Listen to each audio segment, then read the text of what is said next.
Fragpunk. Ce nouveau FPS tactique sorti récemment peut s'avérer assez complexe visuellement à première vue, et c'est pourquoi j'ai décidé de vous faire une vidéo entière pour vous guider sur tout ce qu'il faut savoir sur le jeu, à savoir son fonctionnement, ses armes, ses champions, enfin bref, à la fin de cette vidéo, vous saurez tout et vous n'aurez plus qu'à lancer le jeu et jouer. Alors si ce jeu vous intéresse, n'hésitez pas à vous abonner puisque je prévois pas mal de contenu dessus, et si la vidéo vous plaît, n'hésitez pas à liker. Juste avant de commencer, je m'excuse d'avance si certains éléments manquent à l'appel. Je tourne cette vidéo 2 jours avant la sortie du jeu, ce qui m'empêche d'avoir accès à l'intégralité des nouveautés qui n'ont pas encore été annoncées. J'ai essayé de faire au mieux malgré tout pour pas que ça se voit, mais si à la sortie du jeu il y a certaines choses dont je n'ai pas parlé dans cette vidéo, c'est totalement normal, et dans ce cas, si vraiment ça vous intéresse, n'hésitez pas à me demander une partie 2 dans les commentaires. Vous êtes prêts? Alors commençons. Déjà, Fragpunk, c'est quoi? D'après les développeurs, c'est vendu comme le mélange parfait d'un Overwatch et d'un Counter-Strike. On est sur un héros shooter avec 13 champions différents et uniques, et j'insiste sur le unique puisque la plupart des capacités des persos sont vraiment originales. Le but est simple et vous le connaissez très bien. Il y a deux types de manches, une en attaque, une en défense, l'une où vous devez poser la bombe sur un site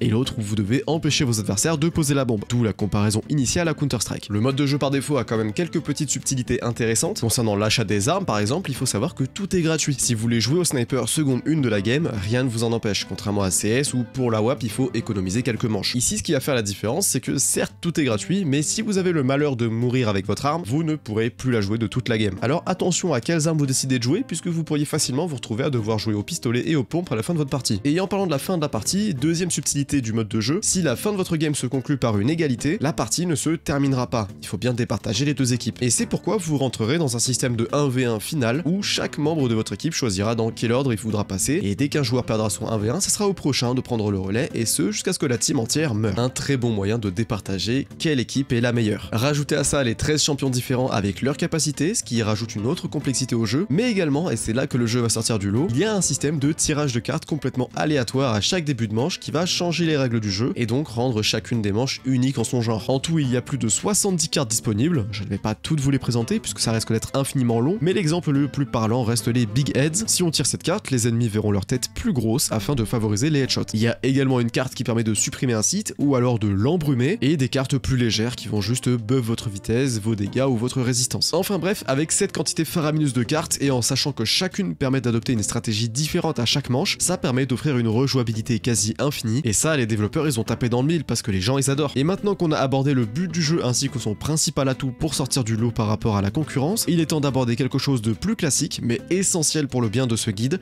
et c'est les armes.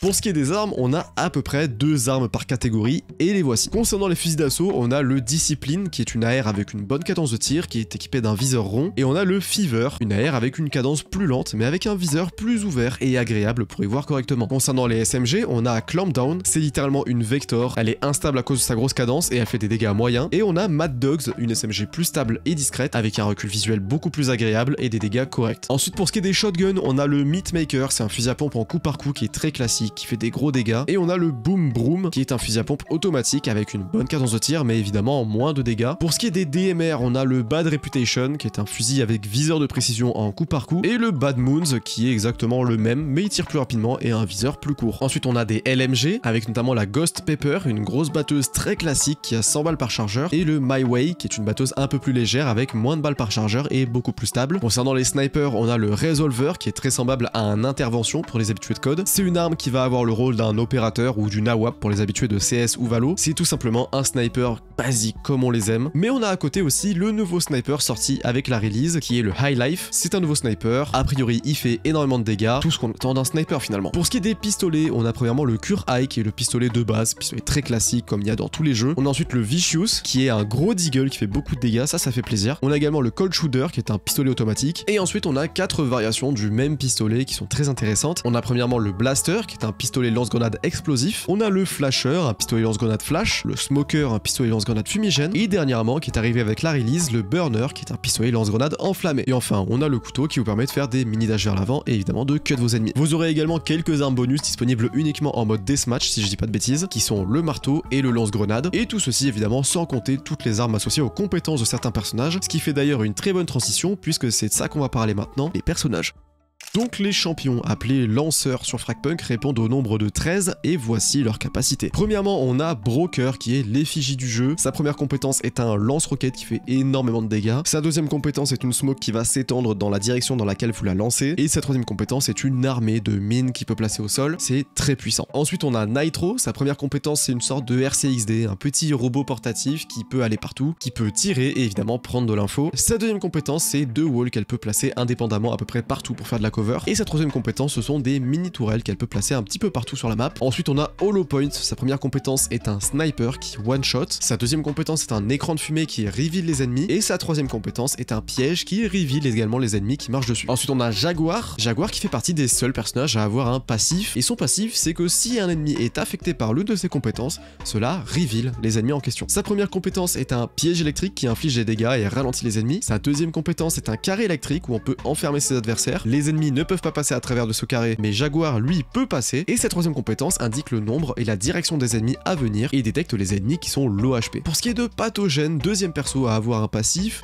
qui est d'être immunisé aux dégâts du poison. Sa première compétence est une flaque de heal qu'elle peut projeter au sol. Sa deuxième compétence est un mur de champignons qui peut être placé un peu partout sur la map et qui permet de consolider les portes. Et sa troisième compétence est une fiole de poison qu'elle peut envoyer un peu partout, qui fait évidemment des dégâts et avec la possibilité de choisir quand est-ce que la fiole va exploser. Ensuite, on a Corona. Sa première compétence est un dash en avant. Sa deuxième compétence, c'est la possibilité de mettre une zone de lave au sol qui fait des dégâts aux ennemis, mais qui apporte un bonus de vitesse et de résistance si on reste dans cette zone. Et sa troisième compétence, c'est tout bête, c'est une flash. Pour ce qui est de Serquette, sa première compétence permet de se mettre en invisibilité avec la possibilité de voir les ennemis sous forme de tornade, très utile pour backstab une team par exemple. Sa deuxième compétence lance une tornade qui aveugle et ralentit les ennemis. Et sa troisième compétence est une sorte de sable mouvant qu'elle peut envoyer pour attirer les ennemis, potentiellement utile pour déloger des ennemis qui campent derrière un mur. Ensuite, on a Zephyr. Sa première compétence, c'est de pouvoir devenir invisible, mais on reste détectable. Et également, si on veut rester invisible, il faut utiliser obligatoirement les armes de corps à corps. À la sortie d'une arme normale, l'invisibilité s'estompe. Sa deuxième compétence, c'est de déposer une zone dans laquelle on est complètement invisible cette fois. Et sa troisième compétence permet de poser un couteau à un endroit et de s'y téléporter à tout moment. Ensuite, on a Kismet. Sa première compétence permet de générer un scan frontal de tous les ennemis à portée. Sa deuxième compétence, c'est une orbe qui explose au bout de quelques secondes. Et sa troisième compétence permet de rentrer dans une forme furtive indétectable pendant quelques secondes. Très utile pour se replacer notamment. Pour ce qui est de Axon, troisième et dernier perso qui dispose d'un passif, il est le seul perso à avoir la possibilité de faire des glissades. Sa première compétence est une guitare électrique qui inflige des dégâts à courte portée. Sa deuxième compétence, ce sont deux bombes rebondissantes qui se collent aux ennemis. Et petit tips, faire des kills avec la guitare permet de recharger cette compétence. Et la troisième compétence est une immunité aux grenades paralysantes. Ensuite, on a Spider. Sa première capacité lui permet de placer deux téléporteurs, histoire de pouvoir se téléporter d'un point A à un point B. Sa deuxième compétence lance un piège qui téléporte quiconque sur lui-même. Et sa troisième compétence est un piège qui ralentit et aveugle les ennemis à proximité. Ensuite, on a Sonar. Sa première compétence permet de poser une sorte de bâton qui détecte les ennemis en mouvement à proximité. Sa deuxième capacité permet de lancer une onde sonore qui expose tous les ennemis touchés, en plus de les repousser s'ils sont touchés par l'onde. Et sa troisième compétence amortit les bruits de pas. Et enfin, le 13e et dernier perso qui vient de sortir avec la release, Chum. Sa première compétence permet d'avoir un petit compagnon, une sorte de piranha qui permet soit d'exploser, soit de laisser traîner une fumigène derrière lui. Sa deuxième compétence permet d'envoyer une grenade fumigène qui se colle absolument partout. Et sa troisième et dernière compétence permet de placer une mine murale qui explose si l'ennemi passe devant. Et voilà tout pour les lancers et également pour la vidéo dans son intégralité. Si certains éléments manquent à l'appel, n'hésitez pas à me le dire en commentaire, je me ferai un plaisir de vous répondre. Et si la vidéo vous a plu, n'hésitez pas à me le faire comprendre en vous abonnant. Me concernant, je prévois de belles choses pour Fragpunk. J'espère de tout cœur que le jeu va fonctionner en France parce que j'ai sincèrement envie de m'investir dessus et ça serait dommage de passer au travers. D'ailleurs, si vous cherchez un endroit où vous recueillir avec la communauté française pour trouver des mates ou juste discuter autour du jeu, n'hésitez pas à aller sur le Discord officiel de Fragpunk France, je vous mets le lien en description. Sur ce, moi je vous souhaite un bon jeu, profitez bien de Fragpunk, ça faisait longtemps qu'on n'avait pas eu un nouveau jeu aussi innovant et bien foutu, alors vaut mieux s'en saisir et se régaler. Et moi je vous dis à la prochaine, des bisous.